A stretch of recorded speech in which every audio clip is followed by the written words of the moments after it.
สวัสดีทุกคนยินดีต้อนรับทุกคนเข้าสู่ช่องของคุณซานาน้องซานเด้อเอามีคนมากก่อทุกคนตอนนี้ก็คือกิ๊กกำลังมาลินอยู่ที่ตาดผาแซดนะทุกคนเนาะแต่ก็คือเจอปัญหานักก็คือบ่มีหน่อไม้ตอนนี้นะหน่อไม้บักไอ้ล่แต่ว่ายังมาหาอยู่ผาแซดแต่ว่าตอนนี้บ่มีหน่อตอนนี้นะเราได้พากันซอกหน่อกันตอนนี้แล้วที่ถ่ายเป็นใกล้ทุกคนเบิ่งนี่ทุกคนอันนี้ก็จะเป็นบรรยากาศทางถึงของผาแซดเนาะทุกคนเนาะตอนนั้นท่านมันเมื่นหยามดอกไม้ละตีดอกไม้นะนี่มาซอกหักหน่อไม้ตามอันนี้นี่อ๋อหยาวเนาะไอ้ซอกป้านอกอ่ะดอกไม้เลยน้อยอันนี้เต็มเลยได้มีนำอันนี้นะมึงไหมตอนนี้กำลังมาเข้าป่าหน่อไม้อู้ดิไอตาลฮักเอาดูนี่อยู่อันถึงเจ้าหน่อไอตาลนี่ค่ะค้างจะดันนะโอเคโอเคไอตาลตัวอยู่ทางค้างเจ้ามันบ่เป็นหรอวะนี่นะไม่นะนี่ตอนนี้กำลังพากันซอกหน่อไม้ทุกคนเก็บ5เก็บ10ขนาดเบื้องหน้าไหม หน่อไม้บวงามค่ะเพราะว่ามันเกิดจากเป็นดานหินแน่แล้วก็บ่มีหน่อแน่เพราะว่าอยู่นี่อึดป้าหน่อเพราะอันเป็นสีหินมันเกิดพี่อุกคันลูกดอกไม้ภาษาอังกฤษแมนฟลาวเวอร์แมนบ่ครับเขาสิไปต่อหน่อทางถึงแล้วก็ไปเบิ่งกันเด้อ flower ไปเดี๋ยวเราไปซอกอีกทุกคนฟังเสียงน้ำไหลชาติหนึ่งทุกคนเสียงน้ำบอกมันวุ่นเนี่ยนอนนี่รับดีปานประโถมได้นี่มีบอยล่อคุณเสียงไอ้ปานค่ะมันว่ามีนอซันเลยมันมีแต่นอยาวๆซะต้นทางไปคือป้าดงดิบทางที่ได้นอใหญ่เบิ้งทางถึงกันไหมจุดเต็มเลยฮะกินได้ก็เอากินได้แล้วก็บอกเอาให้ขำยายมาพี่เนาะเบิ่งหน่อยถึงนะโอ้ยตานเอากินได้ก็ไอ้ตานทำเบิ่งนี่บางโน่นะขันหน่อยดูโน่ไม้อันนี้ขายก่อนโอ้เกือบเป็นเห็ดเถื่อนพวกเรามาโน่ไม้น้ำกันเกือบเป็นโน่ไม้เห็ดเถื่อนพอทุกคนเบิ่งสกิลการปอกนอของน้องอูรองซานปอกไหวกุ๊กกิ๊กคือซี่อย่างบัวได้นอไออูปอกแล้ว10นอกิ๊กคืออย่างซี่ยังบุทันได้นอนึงโอ้ดีแต่ได้นอเนาะดีแต่ได้นอเนาะเกือบได้นอมึงเลยเบิ่งนอแม่ปอกอยู่เกือบว่าหน่อไม้เกือบว่าได้เอาไปเฮ็ดเฮือนได้แต่มันก็พัดนั้นไม่นอซอสอ่อนๆเนาะแค่บ้อนตูเฮากับแม่เฮาคืนมาห้าไม่ยังบอกให้ไล่ปอกอยู่ดิปอกก่อน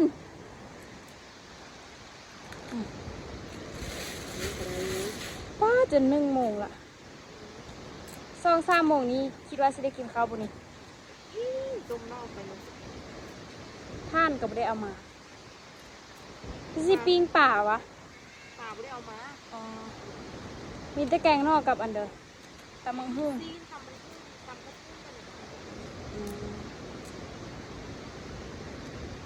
เป็นนอทุกคนนออันนี้แซ่บแต่ว่าเอายากนออันนี้นะเบิ่งความคายของมันไหมปาดอีบงพูดเลยเนาะ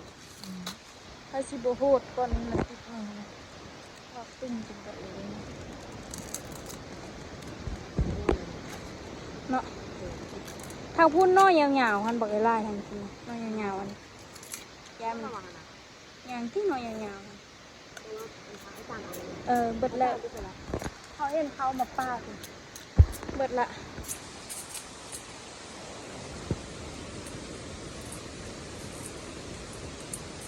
ผู้ขี่รถมาเกือบว่าเหมารถ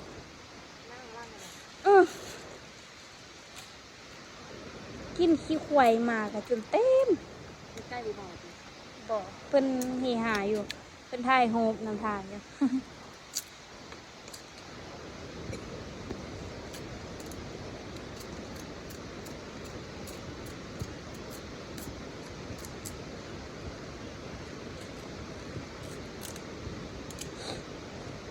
เฮ็ดโซฟี่มือแกงนอมือเพิ่นมามือแรกแซ่บแซ่บทุกคนทางมือนั้นทางหิ้วเขาแน่ไว้นึงกูกินผู้เดียวเลยมือนั้นเป็นนอไม้อันเด้อนอเฮียไปกับไอ้โต้ยว่ะคือว่าได้ไล่เติบได้เนาะเพิ่นพากันไปย้ายเครื่องไปแจกเครื่องมาเพิ่นก็พากันมาโต้เลยทุกคนแจกเครื่องแล้วจักโมงอะค่ะเขาพอดีเขามาเนาะ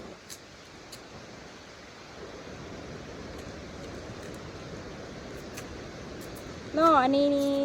เห็นเพิ่นเห็ดนั้นเพิ่นทุบพร้อม แต่ว่าที่ล่างนี่นะสิพวกในทุ่งเลยกระต้ม ทุบมันเพราะว่ามันโบแม่นมันโบได้มีบองมันที่เป็นบองปั่นเลยเนาะอันนี้ทุกคนมืออันมือได้ว่ามือสุ่งการวันหรือว่ามืออันเดียวมือเข้าไปฟ้าบ่แต่เจ้าพากันมาอันนี้ป่านบุญนะคะเต้นเขาถ่ายลงเต้นคนละโต๊ะคนละอันเลยป๊อดเป็นกุ้มอยู่เลยคักมาหน้าคนนะฟดเนาะยามปีใหม่แห้งคือมีคนไล่ เขามีน้ำตลอดปี ปีใหม่พัดน้ำเริ่มขาดแล้วก่อนเนาะว่ามีน้ำก่อนเนาะแล้วทุกคนมึงนอไม้ไม่ความอึด มาบุอึดดอกเขามาบุอึดป้า ยิ้วแคมทางกันเนาะงามเนาะนอไม้ลือสลัดเลยตัวซุ่มนึ่งขนาดตัวนอแง่ออกมาไล่ๆค่ะคักสุดตัวนั้นเข้าไปคือซีบีแต่อันซับเคียง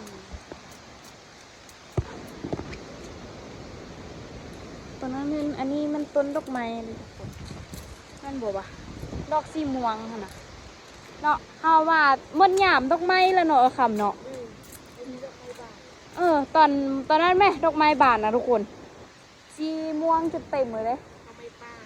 สีมีแต่สีม่วงเนาะดอกไม้ป้านี่เนาะสลายเห็นแต่สีม่วงบัวออกม่วง แม่นแต่ว่าถ้าว่าลายสุดก็เป็นสีม่วงรู้ไหม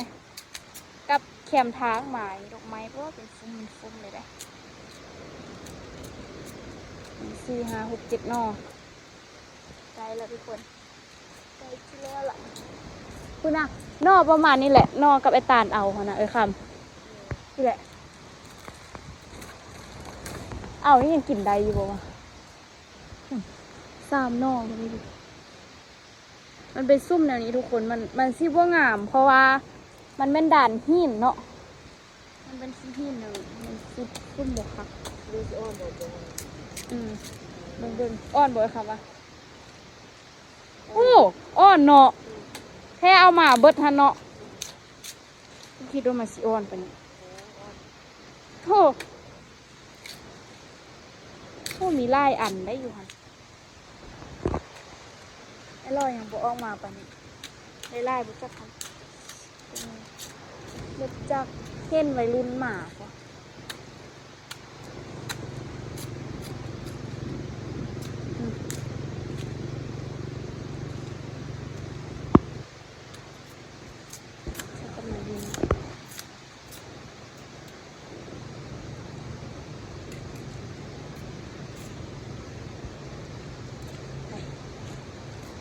เบิ่งตอนต่อไปทุกคน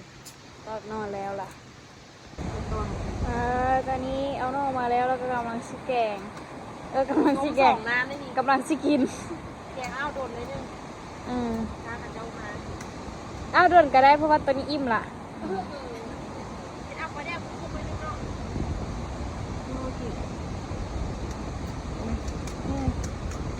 ตุ้ยเทมินาพักอยู่นี่น้ำหมูแล้วโอ้ยใช้ยาหนาให้ทุกคนเอาใบมันตูนต่ำๆจ้ะซี่มันซีโบเจ็บจะรัดเขื่อนใบ พญานาคเนาะ ไปเอาทุกคนก่อนไปน้อยเด็กพอให้มันรถมีที่ขั้นยังวันจะทำบุญคุณท่าขึ้นขึ้นมาก่อนถ้าขึ้นขึ้นมา เพิ่งพักกลับนะเป็นแต่แซมนั่นแหละพักบงสลัดแห้งกรอบมีนา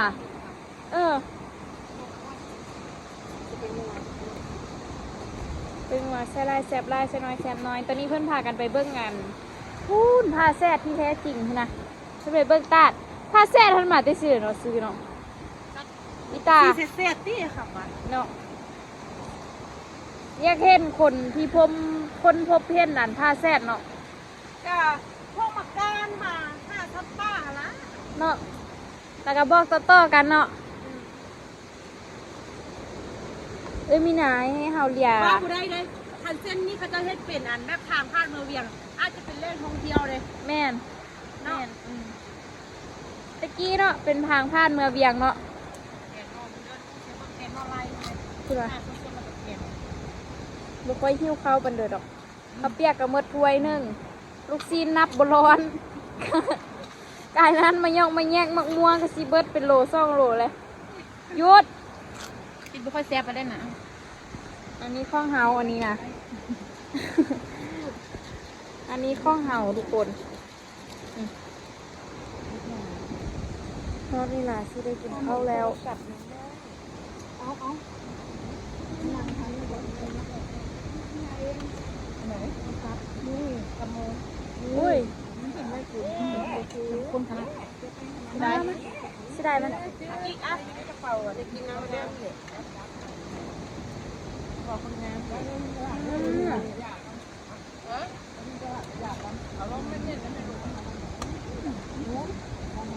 เย็นกับพักกินก้อนเราขี้เคี้ยวจะกินก็ว่าเอาถ้วยกันแล้วอุ่นถ้วยช่วยตรงนี้ดิก้อนเปลือกแล้ว แซ่บแซ่บเป็นน้ำนอของหาดิ แล้วสดๆได้นี่นะ เนาะมีหน่าเอามาเป็นลำบักยาวๆนึงปาดไม้สิไปเฮ็ดตุ่มเหือนหมดเลยอาตาลหักเอานะ มา เอาไอ้อู้ตักเอาให้เบิดเลย เห็นไหมนี่นะกุ๊กกิ๊ก เสียดายมันไอ้อู้ ไป อืม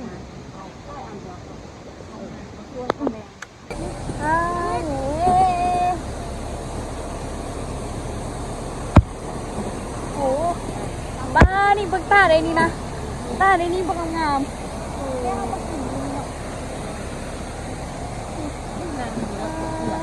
แม่นี่นั่งอยู่เถิงค่ะนี่บ่นะมีต้นไม้พร้อมบางเถิงหันงามอีกกูนะ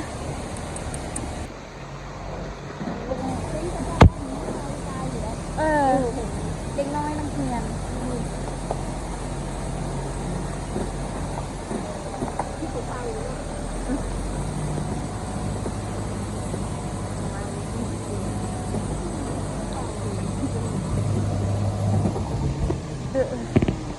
มเว้ย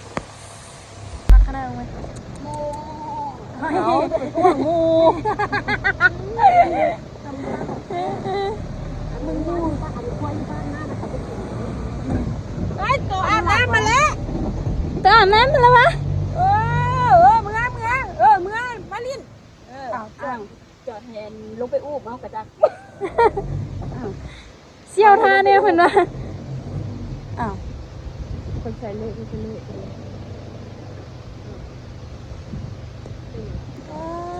โบวิวอ่างน้ำเงื่อม บิวอ่างน้ำงูมงามอีหลี งามแหงหนุ่ม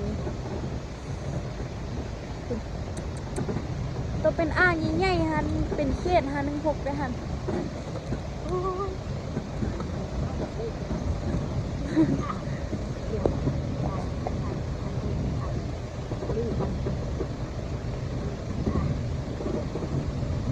ทันในตัว